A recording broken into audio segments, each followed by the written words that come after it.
Quand la mairie nous a proposé de participer à un jardin partagé, on ne pouvait qu'adhérer à ce projet, puisqu'on était nous aussi à la recherche d'un espace où les enfants allaient pouvoir expérimenter, allaient pouvoir observer, que ça devienne un terrain de biodiversité, c'est dans les programmes actuels de l'école, et donc tous les élèves participent à ce projet. Les plans du jardin ont été faits par Julien Briand sur proposition des élèves. Ça a été son premier travail au niveau de l'école, c'est de passer dans toutes les classes et de recueillir un peu les souhaits de chaque enfant pour pouvoir définir des projets. Donc les espaces verts ont pris le relais pour la mise en forme. Et ensuite, à partir du mois de mai 2020, les premiers ateliers ont eu lieu. On voulait que ce soit un travail de partenaires et d'acteurs.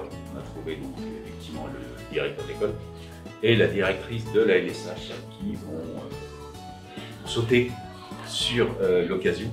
Les enfants ont participé activement à la création de ce jardin, continuent aujourd'hui grâce à différents projets comme des plantations dans le bac potager, des propositions d'idées de structures à installer. Tout a été prévu par les enfants, une petite aire de repos, une boîte à lire, une table de pique-nique qui devrait prochainement arriver également. Et notre souhait à nous d'enseignants, c'était bien sûr que les enfants participent du début à la fin à ce projet et soient actifs dans ce projet.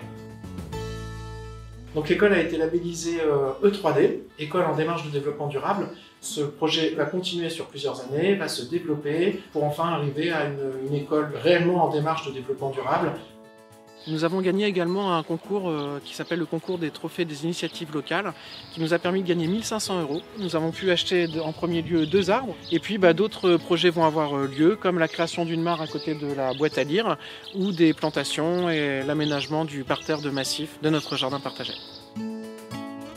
On a voulu dans ce jardin aussi créer des espaces où les personnes pouvaient se poser, pouvaient prendre le temps de lire, d'où ce projet de cabine téléphonique qui s'est transformée en boîte à lire grâce à la participation de Joséphine. Alors oui, effectivement, dans le cadre de mon service civique à la mairie de Saint-Bran, j'ai pour projet de mettre en place différentes actions autour de l'éco-citoyenneté. Et donc ça faisait partie de ma mission aussi de relancer pour mettre en place la boîte à lire dans le jardin partagé. On n'attend plus que vous, les Saint-Branchois, les amis des Saint-Branchois. N'hésitez pas à venir profiter de cet espace que les enfants ont créé, qui est à disposition grâce à la mairie, pour venir nous aider, pour venir profiter, pour prendre du temps. Je vous dis à bientôt.